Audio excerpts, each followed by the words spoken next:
Welcome to ESGX Live, the community for information and education to inspire collaboration and action on all things related to sustainability, with me, Nigel Lake, today in London, and my co-host Paul Herman, who joins us from somewhere in France.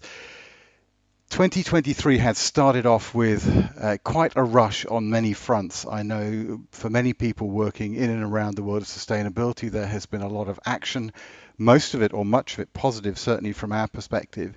There have been a few quite big news items. One for me was the reports from Bloomberg New Energy Finance on the amount of investment into the energy transition in 2022, which reached 1.1 trillion US dollars. That's the first time we've been above $1 trillion in a single year. Last year was about $750 billion. And perhaps it's not quite enough, but it is very much within what is needed to achieve the energy transition over the time frame that's required. The other thing that I think is really interesting is we have also started to see some beginnings of awareness in the general domain, in the general public domain, of the importance of the transition for our food supply chain to address the ecological damage that is being done by conventional food production. Many people have heard of COP15. Quite a few know that it was in Montreal, and even that is a significant step ahead from last year. But today's episode, we will be hearing soon from Rick Wartzman about his new book, Still Broke. But before that, I will hand to Paul Herman to take us into this month's Green Jobs Report. So, Paul, over to you. Thank you, Nigel. Delighted to have everybody back together for our ESGX series. Nigel, thanks for helping cover some of the latest news on ESGX. Nigel's up in London. I'm down here in Nice, France. Delighted to have Rick Wartzman with us today, author of the new book, Still Broke, and author of several other books. But we'll get to that in just a few minutes. First, we want to cover the latest in green jobs. I'm taking the role of Amir Khaleghi this week, who is in Chicago. Okay, so let's fire it up, and I will share my screen. The Green Jobs Report is something that we've been doing since right before COVID. So you're going to see a lot of our, as soon as I can get the cursor to work, we're going to see a lot of our the comparisons from before and after. Just as a quick refresher, the Green Jobs takes sustainability ratings that we create here at HIP Investor, and we overlay them on the Bureau of Labor Statistics data that comes out by sector and by industry. And each of those sectors and industries is rated for the cumulative employment of the companies, public equity companies in those sectors. And that's what generates the green, yellow, or red jobs for sustainable, slightly extractive, or mostly extractive. And most jobs in the US are in this yellow category. There's a handful, about 10%, that are in green, and there's another 10% which are in extractive. So since the beginning of 2020, which is how long we've been doing this report, over that time period now, we've seen the big dip in COVID-related job cuts, which mainly impacted extractive jobs, low-paid, low safety jobs, and then working its way back to today, where we're above the level of jobs that we were in February 2020. And we've sort of converged on the recovery. For the longest time, the green jobs had the fastest recovery, but we've nearly converged on those across all types of sustainability, which, despite the desire to build back better in the economy that the government has espoused, we're building back the same. We're working our way back down to the low sustainability score. So this hipness of the economy is on a 100-point scale. Anything below 50 is net negative. We had a big jump during the initial COVID layoffs by laying off the extractive jobs. But now, as all those have come back, despite low unemployment, we're building the economy back the same, not to be more sustainable. Now, one thing that has remained consistent over time is that the greener industry jobs, the more sustainable characteristics of the companies in those sectors, do pay more.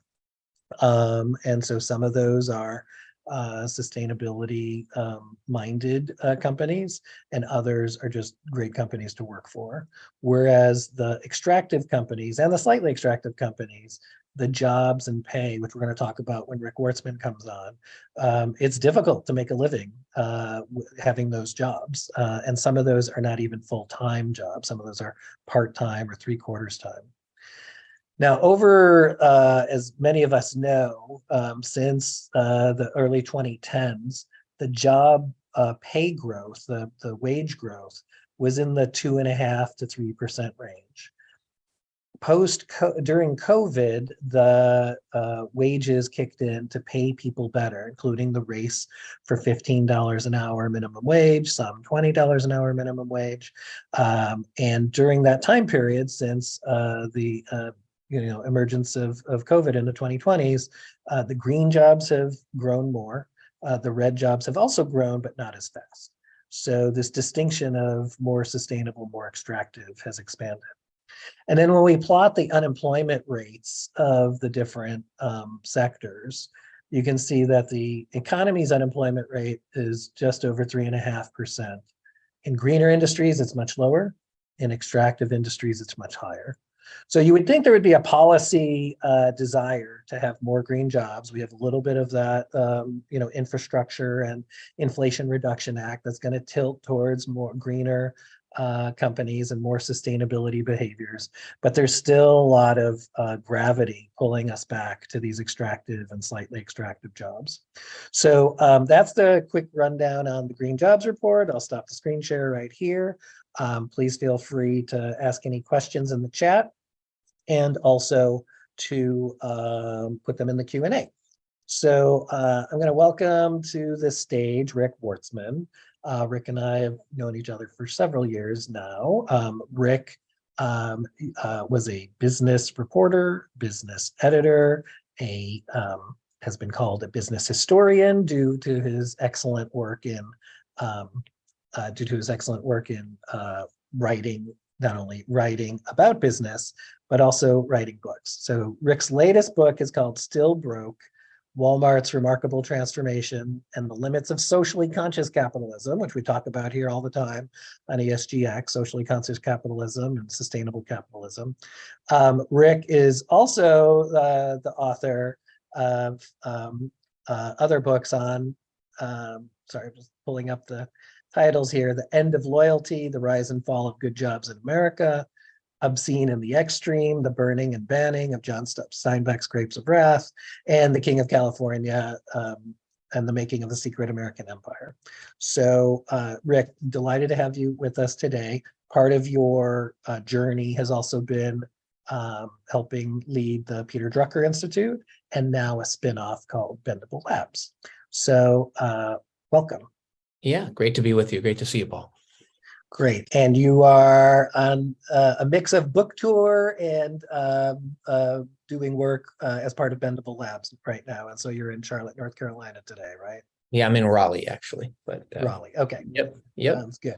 So, and I'll just prime everybody as you have questions, please put them in the chat or the Q&A. And if you're watching on YouTube, please put your questions in the chat there. All right. So Rick, how did this book come about? What you write about in the book, of course, how it came about, but just give us a mini version of your journey from moving from reporting on the world in business to taking action in the world of business. Yeah. No, my kind of history with Walmart goes back pretty a long way at this point. So I was the business editor at the LA Times back in 2003, which somehow is now 20 years ago. That blows my mind.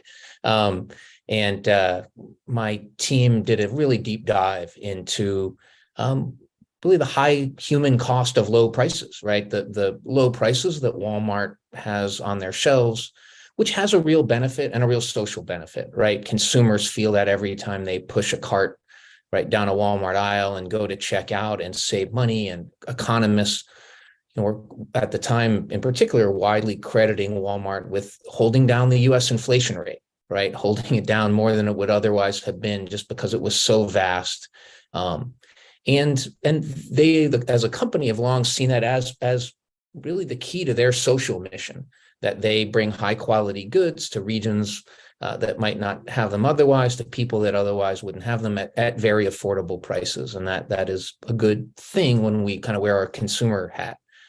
But we also looked at this high human cost and everything from, sort of changing the aesthetics of downtowns and small towns, across America, driving mom and pop businesses out of business, chasing manufacturing to low wage countries overseas and driving US manufacturing offshore, to the way that they, took care, or their lack of care, for their own workers in holding down wages. And there's a long history to that at the company. So we looked at both sides of the ledger, and my team actually went on to win the Pulitzer Prize for national reporting in 2004. Great moment. I continued to follow Walmart through the years. My last book, you mentioned The End of Loyalty, I really held the company up again. The focus wasn't on Walmart, but in the last chapter, I used them as kind of a paradigm of 21st century capitalism, one that had come to really favor shareholders over workers, and in many ways profits over people. And I again kind of held up Walmart as a example, and not in the most favorable light. Flash forward a year, and I was out giving some talks actually about the end of loyalty, and talking about, among other ways, that the social contract between employer and employee in America had eroded, right? Less job security, stagnant pay, eroding retirement and healthcare benefits, all of these things. One of the things that I also looked at was the fall off in employer provided skills training, particularly for frontline workers. And I was talking about the need for that and so on. And lo and behold, there were some Walmart executives at a couple of my talks, and they kind of pulled me aside afterwards. And I had mentioned I was thinking about some things in the workforce development arena, and developing a platform that would help people acquire the skills that they needed to upskill and reskill for new positions in the workplace. And it turned out we had some common ground in that area. And long story short, they ended up funding this project at the Drucker Institute, even though I was astounded, actually, right, as a long time. You were a critic of Walmart. Yeah. You held them to account. The high cost of low prices is a term most of us in sustainability know. So how did it, who approached who about working essentially together, at least funding together? That's a very unique outcome. Right. So we started talking, we clearly had a common interest in lifelong learning and workforce development. And I had this idea for a work project. Walmart ended up funding the project along with Google and some other early funders, but Walmart was a significant funder. They ended up, their philanthropic arm, their corporate philanthropy, gave more than $2 million to seed fund this lifelong learning platform, now called Bendable. And we offer this through U.S. public libraries around the country for their patrons. It's a learning kind of discovery and access tool that library patrons can use. And I was astounded, honestly. I thought, man, maybe they're trying to buy me off. They clearly knew who I was, and yet we got this funding. But it kind of didn't matter. I suddenly had a new window into the company. And what I became convinced of was that there really was something interesting going on at Walmart. They had started to raise wages for the first time really in 2015 as kind of a conscious effort to pull up their starting wage across the company. It was the first time they had done that since their founding in 1962, all the way to 2015. I started meeting people who were clearly dedicated to helping improve things for their frontline workers, treating them better, having them have more stable scheduling, providing more full-time hours, again, raising pay, improving healthcare benefits. They had done quite a bit. And so I approached them and I said, I want to tell this story. I kind of put back my journalist hat on. I was actually at a conference and a Walmart executive I knew happened to be there. And I grabbed her we were watching a hockey game or something at a bar. And I said, hey, I want to tell this story. Do you think you'd help me run this up the flagpole? And I said, this is a chance. I don't think you've been given your due as a company in terms of these investments you've made in your frontline workers. I think a lot of people, particularly on the coast, right, think of Walmart as the evil empire and would never step foot in a Walmart and so on for the way it treats its workers. You've done a lot. I want to tell that story. Why did you come to this? What does it all mean? And then I said, look, I also want to be clear. And I made this clear to the executives I ended up kind of negotiating the ground rules of the book with. I need full access. I need to talk to your executives. I'm going to need to recreate pivotal board meetings. I'm going to need data. I'm going to need access to Doug McMillan, the CEO.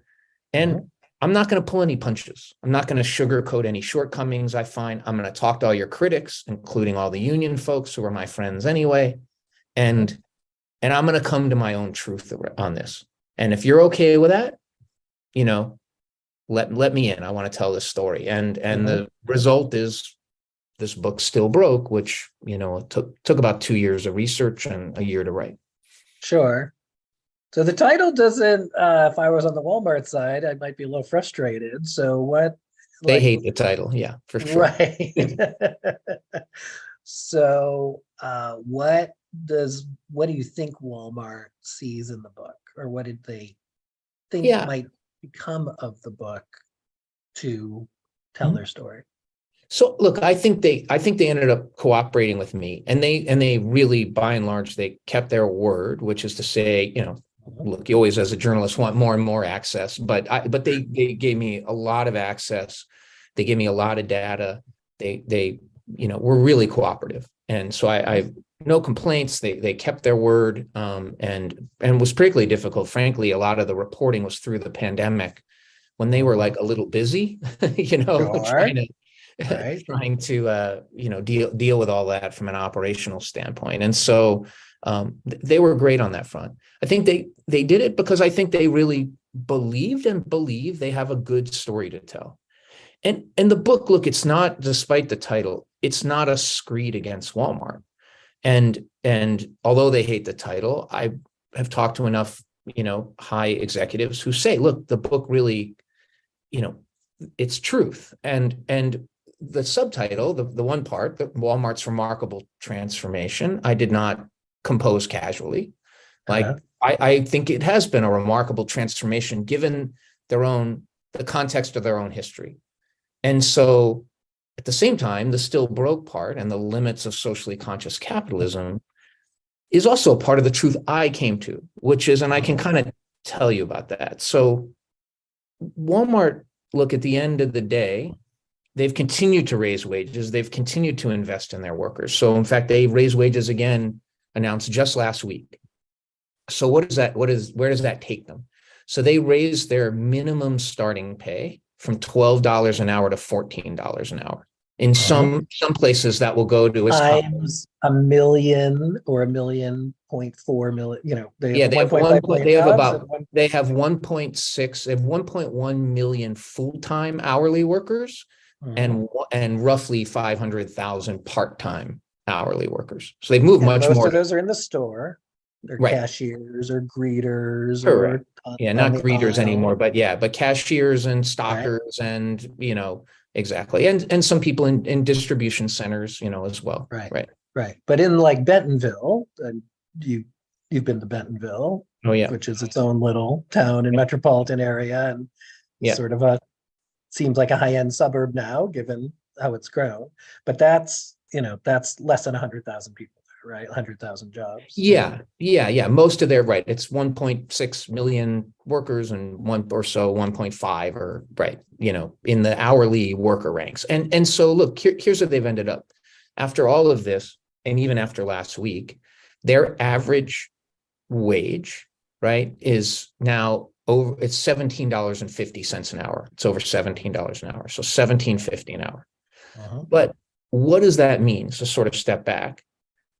You mentioned, the fight for 15 in your opening, this push for $15 an hour. And I think we are all now trained to reflexively think, ooh, 15, Target now pays 15, Starbucks pays 15, that's good. The fight for 15 began more than a decade ago, launched by the SEIU more than a decade ago. inflation has like gone up a little bit in the last decade. You Mhm. know, you do the math, and 15 isn't so hot. And the truth is 1750 isn't so hot. When Right. you actually, Even full time, you well, that's multiply right. times 2,000 hours. So that's But either 30,000 a year or 35,000 a year. and it's not even that, because here's why. The average full-time worker at Walmart works 36 hours a week. The average part-time worker works 23 hours a week. You do a weighted average, right? And what you find is that 1750 turns into a hair over $29,000 a year in annual pay for full-time and part-time workers. If you throw out the part-timers, because maybe that's, people, some want to work part-time, and they're students, or they're, older people just want some pocket money or whatever. Fine, take the part-timers out. You work full-time at Walmart, the average worker there is still making less than $33,000 a year. And Yeah. that's still Are there any broke, right? benefits? Are there any healthcare Yeah. benefits, or like Yes. one of the things that was, it's interesting that it's eye-opening. You have been watching this a long time. We did some work with the Retailers Institute, and as we talked to big brand name companies about how to retain workers, one of them was time off. And it seemed to be this revelation that if you allow people time off to take care of family, they would stay. So how does that get worked through? How do those types of components of the job package, compensation package work its way in? Right. So Walmart has gotten better on healthcare, but here's the problem. It's very typical of a large, low-paying retailer or other low-paying industry, which is to say, they offer healthcare to their part-time and full-time workers. But when you make $33,000 a year, you end up, because of the out-of-pocket costs, right? Just to cover what you have to, you can, for your premium and then deductible, you really can't take advantage of the health insurance. So everyone gets health insurance, but whether you can use the health insurance is a different matter, right? And there's some thresholds of being what's called underinsured. And there are, all too many workers who fall into that. We know too that, when you make this little, there are still, and the federal government does not produce full numbers on this. When the GAO last ran a report, they only had numbers of public benefits in, somewhere between like 9 and 14 states, depending on which benefit you looked at. But Walmart still had thousands and thousands of workers just in that limited state sample size on food stamps and Medicaid. And my question, and I've asked this, and I ask it in the book, is why is it okay for anybody to get up and go to work and work hard, presumably, and come home and at the end of the day be struggling so much that they have to rely on public assistance to get by? There's something fundamentally broken about that. And that's the thing. Look, the title Still Broke refers to, obviously, that Walmart workers, after their remarkable transformation, are still broke, right? On average, a full-timer is only, making less than $33,000 a year. But the system's broken, right? Both the system the company operates in and our larger system as a society. We have a living wage crisis. We have a wage crisis, in my mind, in this country. Walmart is a source of that problem as the biggest employer in the country, right? It's done a bunch, but it hasn't gone far enough, fast enough. But it is also a symbol of a bigger problem that cuts across many other retailers and food service providers and caregivers and teachers and, on and on, right? Industry after industry. Just folks are really struggling. My estimate in reading all the literature is that somewhere between 25 and 40% of the labor force, so that's 40 million to 65 million people, right, who are working folks. And again, get up, go to work. And then it's not every month, but all too often, their lives are so precarious because they are making such little money that we know by all the surveying, they are faced with terribly painful choices, right? Do I pay rent this month or buy medicine? Do I heat my home or do I put enough food on the table for my kids? I find this unconscionable, honestly. And so that's really ultimately what this book is about. Right. So what is the transformation? The transformation used to be less great and now is a little better, or because that sounds like incremental, not transformational. So can you just lay out what you think is transformational, what you think is incremental, and what hasn't happened yet? I think it's incremental. I think it's transformational in the context of Walmart's own history, their business model, the box they play in. You know, again, I admired Doug McMillon for being able to take the ball down the field at all on this. You know, it's again, this is sort of flown in the face of long-time Walmart policy, culture, norms. And so to continue to push on wages as he has is a good thing. But you know, so it's remarkable in that, from that standpoint. And, you know, the subtitle incremental wouldn't sell as well. So, sure. But all kidding aside, you know, but you're right. What this has shown me is, as I said, is that no company, look, Walmart's actually trying. And at the end of the day, they're at, you know, less than $33,000 at this point. I'll tell you one to me, very telling anecdote from the book. But what, you know, at the end of the day, what this has shown me is that most companies will not, and there are some exceptions. We know about Costco, PayPal, Bank of America. There's some others that have really gotten in front on wages, but they are the exception.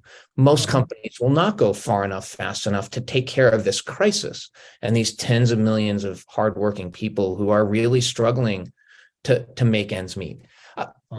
Sort of to give you a couple data points that might be useful, and then, you know, some ways to think about this. So one is, spoiler alert for the book, so we can go off for 2 minutes if you don't want to hear this part. But when Doug and his management team came in and they first approached the board about raising wages, and there'd been a decade of pressure building up from, you know, external kind of agents who were pushing on Walmart, the unions, our Walmart, now called United for Respect, the labor group that had spun out of the food and commercial workers, the interfaith community, right? The Interfaith Center on Corporate Responsibility has had a steady dialogue with Walmart and was pushing on them, right? The nuns were all up in their business.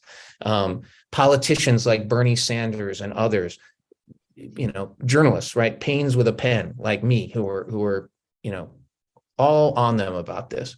And then business operation reasons. What really turned things around was they had kind of driven labor costs down so low, and had not raised wages for so long, and their workers were struggling so much, their turnover was just ratcheting up and up. As a result, customer satisfaction was declining, customer service was declining, store shelves were bare, stores were dirty. They were losing customers. Same store sales were declining quarter after quarter after quarter. So really, at the end of the day, despite all the external pressure and some internal change agents who had come in and were trying, it was really business operations that Doug was like, we got to do something. And they did. So after all of that, he goes and his team goes to the board. This was in 2015, early 2015. The average starting wage at the time was $7.65. So a hair over the federal minimum wage. Okay. Again, the minimum now is $14. They just announced. So they've gone quite a bit from $7.65 to now a minimum of $14. So again, much credit, great. But their original proposal, that first lift, the board pushed them ultimately in a two-step process to $10. In 2015, they went to 9, and then 2016, they went to 10. But management's initial proposal was from $7.65 to $8.25. And it was the board that actually pushed things higher. And I looked at that and I said, man, that tells you a lot about how slow companies are. I mean, some things, look, the corporate world is changing unbelievably quickly with technology and all the, you know, the pace of change. But when it comes to things like raising wages, man, they move slow. and it's really hard to get them to move. Yeah, no, this is, I think this is a core, I mean, what would be very powerful in any business education is people think of it as cost of labor, not value of labor. Yet many Yeah, CEOs say people are our most important asset, yet people are not an asset on the balance sheet. Right. And so they're an asset when you maybe subtract book value from market value of the company. There's implied intangible value, specifically people is one of those components. So yes, this cost of labor versus the value of labor or the return on investment in labor. Okay, so Can want to cover two can I say one other, two other quick points, one which I think are important for this audience. Then I see Rose has a really good question. So, yes. So one point I want to make is, you know, as Walmart has changed its posture, and again, gone from 765 to a minimum of 14 now, you know, in some eyes, right, it's sort of like the fight for 15. They got to 15. We won the fight. Like, no, again, this is not a living wage. This is their people are still really struggling. And yet, you know, they make Fortune's Change the World list. And I love Fortune, and Alan Murray is a friend of mine who runs Fortune, and you know, and has written the book about, right, you know, companies that are changing the world. But again, I think this gives them a pass, right? You have folks like, you know, at Calvert Research and Management talking about how Walmart's gone from being part of the problem to part of the solution. Boston Globe columnists, you know, hailing Walmart's, you know, great efforts. I actually think this makes it harder to keep pushing because they feel like, great, we got, you know, we're almost at 15, we're at 14 an hour. 15 is the fight for 15. We're all like, again, it's not enough. It's too slow. It's not a living wage. And I think that it can be counterproductive to then hail these incremental steps as solutions, because they're not. The other point I want to make is, and I think really important for your audience is, you know, does this mean Walmart's hypocrites? Are they? And I don't think they are. I think that's a company that, like many, they drink a lot of their own Kool-Aid, but they do want to embrace ESG. They want to embrace, they're big proponents of shared value. And indeed, Michael Porter holds them up as a great proponent and you know, exemplar of shared value, a lot on the E front, but increasingly he would tell you on the S front, because they're doing all this stuff. And so, you know, is that a lie? Is that the truth? Well, here's the way I look at it, right? They've invested, or they did, from 2015, that first pay raise, up until the end of 2021, when I sort of stopped reporting. They had invested $5 to $6 billion in higher wages and other investments, more full-time workers, invested a lot in training and so on. All great. $5 to $6 billion, that's real, right? No doubt, that's real. So does that mean, you know, they embrace stakeholder capitalism? Yeah, I guess $5 to $6 billion worth. Does that mean shareholder primacy is dead? Well, over that same period, they bought back $43 billion worth of their stock. So I'm a journalist. I just follow the money, and I'm like, both things can be true. They can embrace stakeholder capitalism to this degree, and they can also, doesn't mean shareholder primacy is dead. Right. And one of your contributions to that is the Wall Street Journal Management 250 that you did with the Peter Drucker Institute, and the links in the chat for everybody. And Walmart ends up at number 23, but with some, you know, with a red flag on employee engagement and development. Yeah. Yeah. What is that red flag for? That means they're in the bottom 25% of all their scores in the bottom 25% of all the companies that we looked at. And I think it was 800 and I can't remember, 800 and some, between 850 and 900 last year. Right. So that, because I bring this up where Walmart, like I've worked inside Walmart. I was actually part of that Blue Sky team with a dozen different organizations from NRDC and the like. I had written a Fast Company article that, Walmart showed some I did gaps. not know that. Wow. Gaps, yes. And I went back and forth to Bentonville several times. And at the time, while we had proposed like the full solution that you're, advocating for was to do things for people and the planet. At the time, they went for all the things on the planet because there was a harder return on investment, like there was a more certain. And at the time in 2007, the people one, they still weren't committed to. So when did the switch go on for that the people would have a significant return on investment? Is it just these external pressures like Rose has put in the chat, or was there some other elimination? No, I think it was really these business pressures, which started really around 2013 or so. There are a couple, to me, incredible anecdotes in the book. Most of them told to me by a woman who's still a senior Walmart executive, has changed roles. She was COO of the U.S. operations then, named Judith McKenna. And you may remember, upon reading the book, she walks into one store, I believe may have been in North Carolina or South Carolina, in one of the Carolinas, I believe. And the turnover in that store she realized, was 400%. Uh-huh. And which means everybody quits every quarter.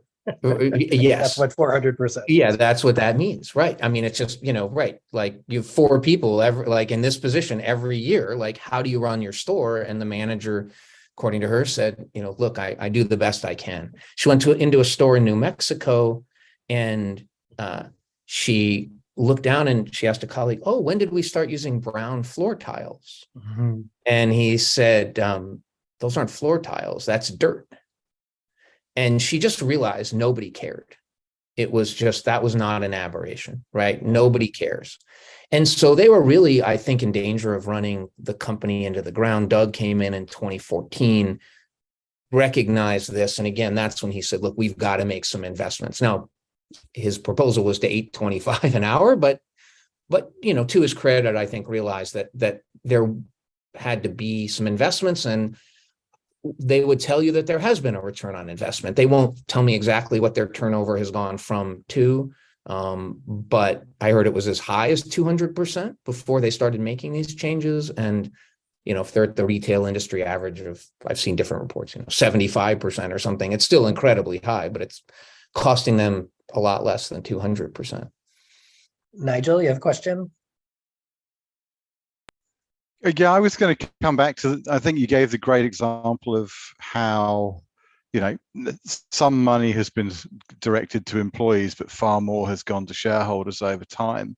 And that to me feels like, one of the big picture conclusions from the whole of the US economy, which is going back over quite a number of decades. Almost all the benefits of productivity gains have gone to shareholders, and yes, hardly any have gone to employees. Can that change in the US? And are there countries you look at elsewhere where, there are obviously examples that have done really well in sharing the benefits from the beginning, but are there any that have made the shift from directing everything to the shareholders versus actually trying to strike some different balance?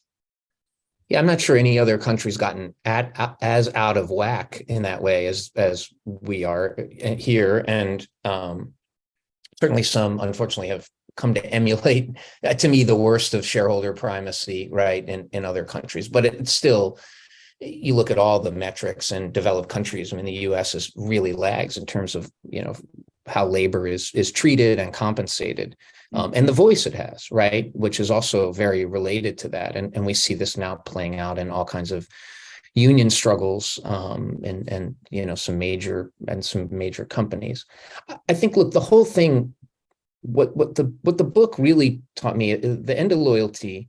I've always been a both end person. Wow. And I've always believed, right, government has a role and business has a role into getting workers to share in prosperity as they should, to have their share of the pie, whether you measure it by total economic output or productivity. clearly over the last 50 years, workers have not gotten their fair and rightful share. And both institutions, business and government, have a role to play. But in the end of loyalty, I definitely leaned more on it's up to business to restore this social contract as it had more after World War II and the 3 decades after World War II in the US. My dive into Walmart really caused me to reconsider, because I honestly came away not thinking, oh, Walmart is all about PR and this is spin and they're not really trying or doing. Was like, wow, this is what a big low-paying employer that's actually trying looks like. And they still leave their workers, still broke. That suggests to me that we need really a mandated government living wage. I call in the book for a host of reforms around labor law and health, universal health coverage and all kinds of things. But, at the end of the day, just say, look, we need a government mandated living wage. To me, right now, that's $20 an hour. That's based on data from Living Wage for Us, a group you may know of that spun out of Oxfam America. Michelle Murray's doing some incredible work around this with data from the Economic Policy Institute kind of underlying her model. I love it because, frankly, unlike the MIT Living Wage calculator, it doesn't give a whole bunch of numbers. If you're this size family or you're a single person or you have this many dependents, it's just one number. It's what a family sustaining, what a family living wage is. And it's based on the typical size working family in the US. Here's how much those adults in that family would need to earn to take care of the typical working family, given the hours that those two adults would work in a typical working family. And 80% of Americans live in a county where the family living wage is $20 an hour or higher. 40% live in a county where it's $25 an hour or higher. That's not shocking. Those aren't lavish lifestyles we're talking about. It's, a little over $40,000 a year if you have full-time hours. All right, so let's talk about solutions. You started a technology consulting research firm for economic stability, mobility, opportunity. It spun out of the Peter Drucker Institute, where we just showed you the Drucker Institute ratings and the other work that Drucker has done. That Drucker work was funded by a couple $1 million from Walmart, a couple $1 million from Google, some other funders. So what is Bendable? How does it work? And how will it bring solutions? And how might it bring other levers along? Yeah, it's a great question. So Bendable, if you go to bendable.com, you can actually poke around and see the learning platform, workforce development platform that we offer, again, through U.S. public libraries. We have a partnership with a company called Baker and Taylor, which is a big public library products company. They're our sales channel partner. So they're the ones who actually know how to sell something like me. And they sell Bendable to libraries across the country. That work has taken us into the workforce development space. So we have a program now we're piloting in North San Diego County. There's a 5-city region there through the Carlsbad City Library. And the way that works, people who are unemployed, way underemployed, or even out of the labor market can come in and take 15 hours of job readiness training. And then through our partners at Lightcast, the labor market data company, and their community division, they get a guaranteed job interview if they complete the 15 hours of job readiness training. They get a guaranteed interview with a local employer. And we're starting to learn a lot on how to get these folks who are really struggling, placed into jobs. The other piece that I have worked on and did some work recently about to have a report published through the Families and Workers Fund is really the job quality side. And so while Bendable Labs and Bendable is a learning platform, one thing we are very, and you'll see when our real website goes up in a few weeks, we have kind of a what we believe statement. And what we believe is that, learning is really important, and that people who acquire new skills should be rewarded, and certainly everyone should have the opportunity to learn, and in all kinds of settings and ways, and that different pathways are appropriate. And it's really about acquiring skills, not necessarily credentials, and all of those things. But I also think corporate America has now way over indexed on the learning side, which is to say companies like Walmart and Amazon and others say, look, we offer free education benefits and all this training. And what they're really saying is, it's up to you. Like, you can get to a living wage. All you got to do is get trained in the stuff we want, and and then you'll get there. And I think that's terrible. I think people should be trained, and the more skills they get, and if they're useful skills, they should be rewarded, and that's great, and it will help them. I'm in the lifelong learning and training business, but I think every job should be a good job. Every job should be a quality job. And if someone says, I really just want to be a cashier, why shouldn't that job pay a living wage if that person gets up and goes to work every day? So we need both, right? We need both to create pathways, but we also just need to raise the floor a lot more. And I think the one comes at the expense of the other sometimes. Yeah, one of this element happened in Georgia, actually, in 2008, 2009, after the global financial crisis. The state of Georgia actually covered, I forget if it was half or all or 80% of the job retraining. And it worked. It moved people, but it was not renewed due to the legislature not renewing it for whatever reason about cost. So they had a program that worked. Yeah. It was government influenced and government subsidized, and then it wasn't renewed and didn't continue. So those are some of the frustrating problems. Nigel, you had another insider question. Yeah, I was going to dig into that a bit further, because you've talked about Walmart, and maybe there aren't greeters anymore. More and more of cashiers in many places in retail have been automated.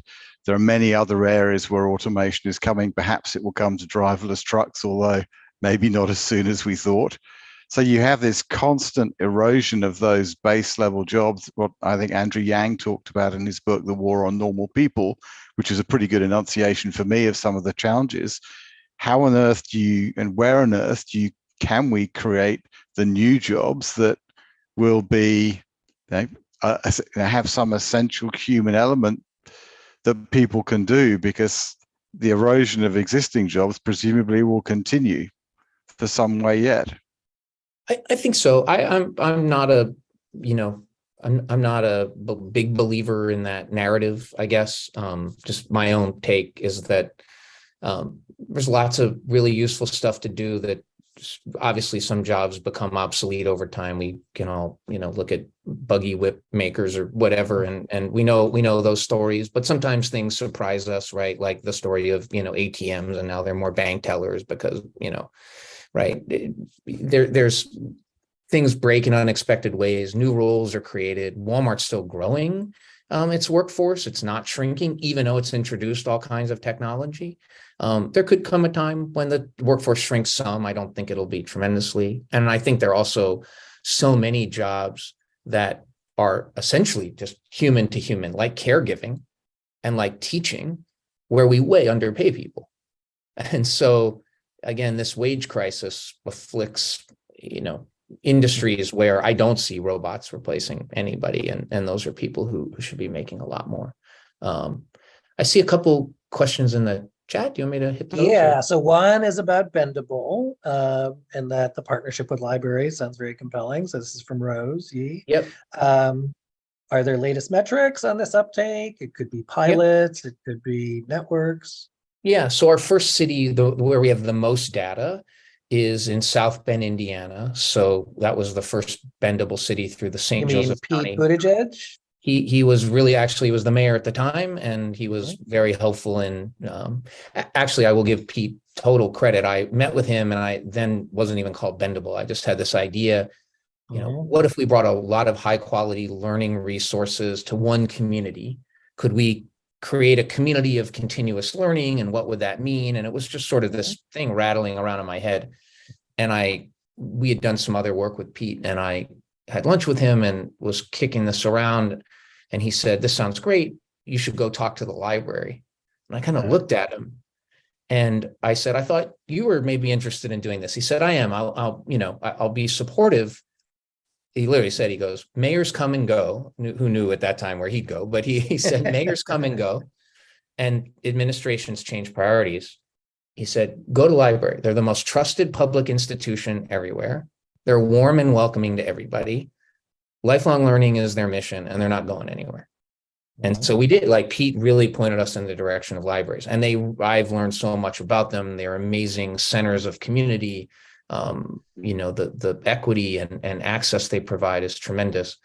So we've had more than 20,000 unique local visitors come to the Bendable platform in South Bend. I should know, it's probably, I don't know, I could look, 7,000, I'm guessing, some 7,500 times that people have gone off our platform to access learning content from somebody else. This is basically we launched in June of 2020. So how long ago was that? Whatever that was, 2.5 years ago. It'll be 2.5 years. It'll be 3 years. So that in that time, we've seen some people get through Bendable, and again, the content is mostly free because it's coming from through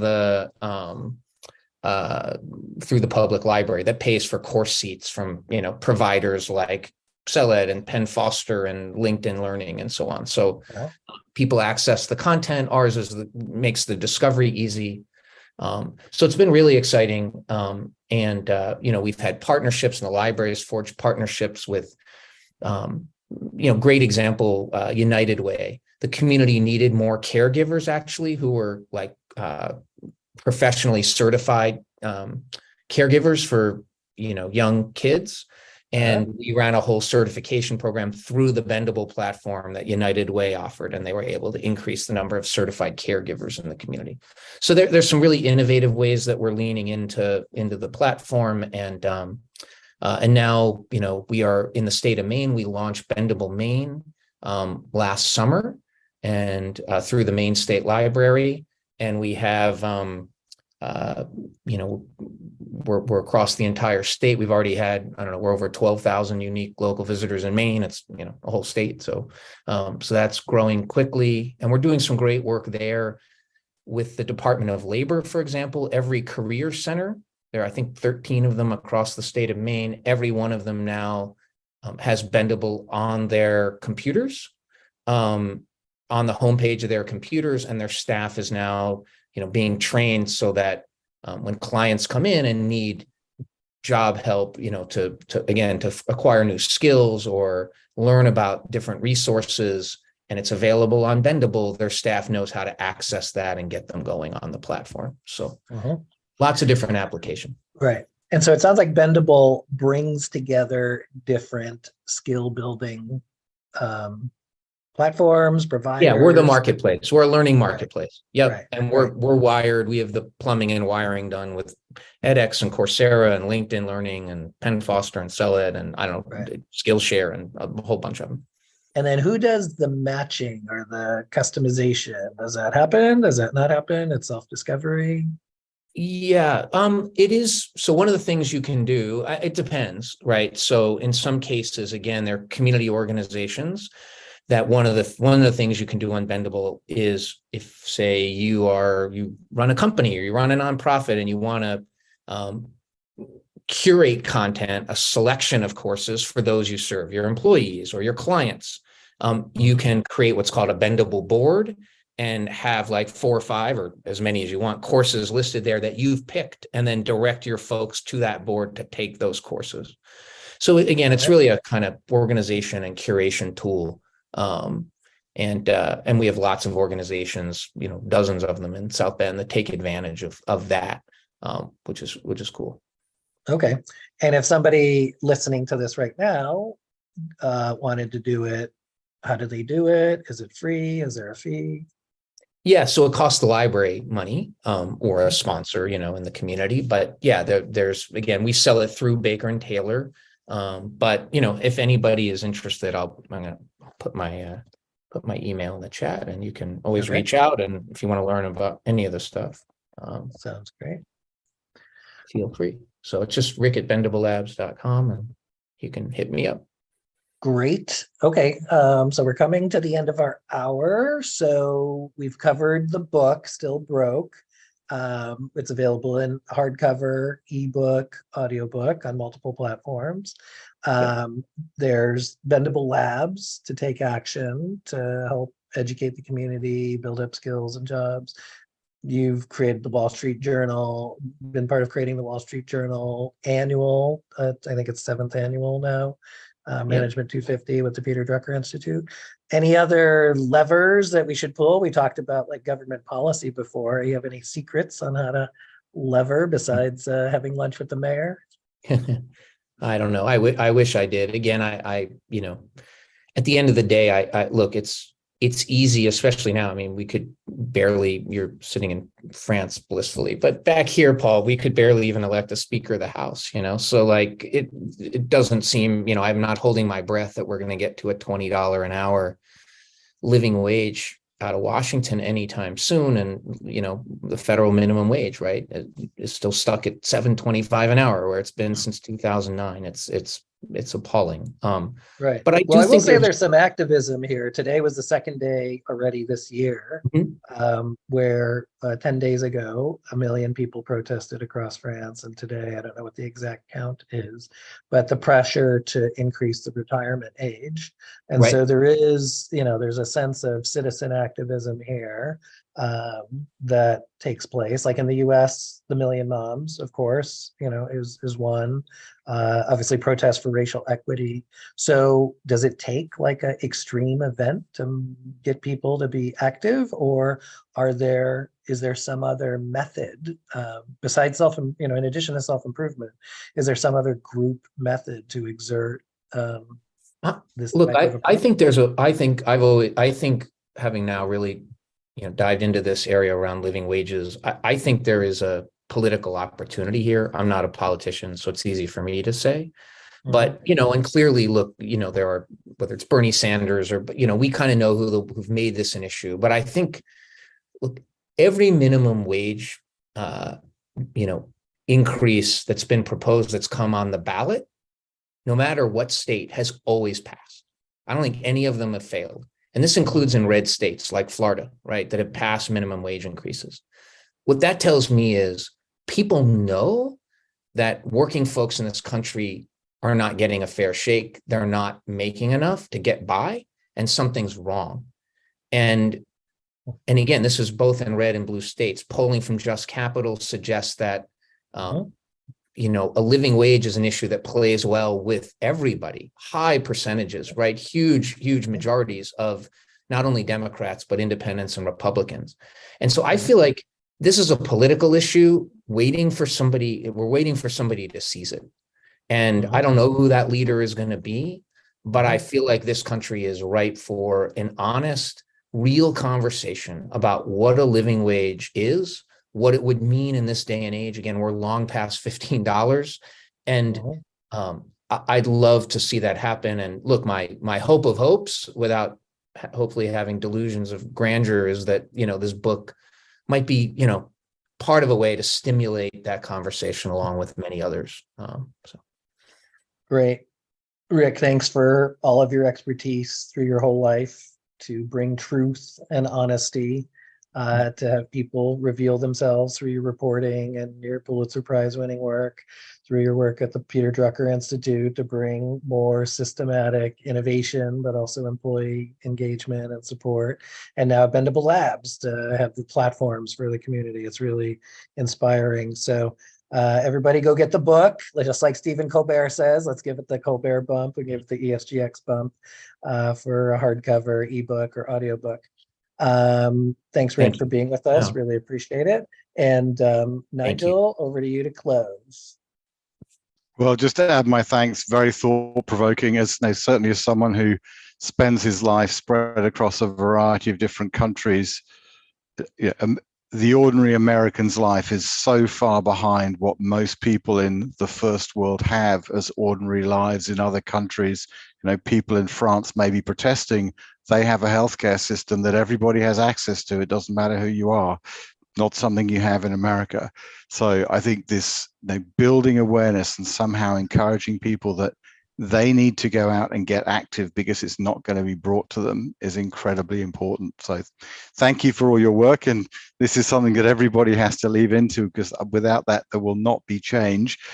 The other thing is, who will exploit this? It is that we already have significant increases in social tension that creates all sorts of risks for society as well as opportunities. So I think we all must be here campaigning for good leaders who come to bring positive change, because the other sort of change is also possible in that environment.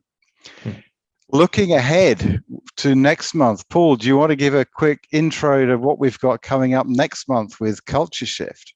Yes, with Culture Shift, with Dr. Mark Sardi of Rollins College, and soon to be MBA, currently MBA candidate, Matej Susek. They have published, done the academic research and published a paper that looks at cultural preferences in countries around the world and how that lines up or doesn't with ESG and with financial performance. So they're going to be here to talk about that live on ESGX. We hope you'll join us. And we'll continue to focus on the most critical issues to solve the crises of our time with a sustainable approach for people, for planet, and for trust. Thanks, Nick Gower, our producer, to my co-host Nigel Lake in London. I'm Paul Herman in France, and Rick Wartzman, thanks for coming to us from your book tour and all the great work that you do. We'll see you next time on ESGX.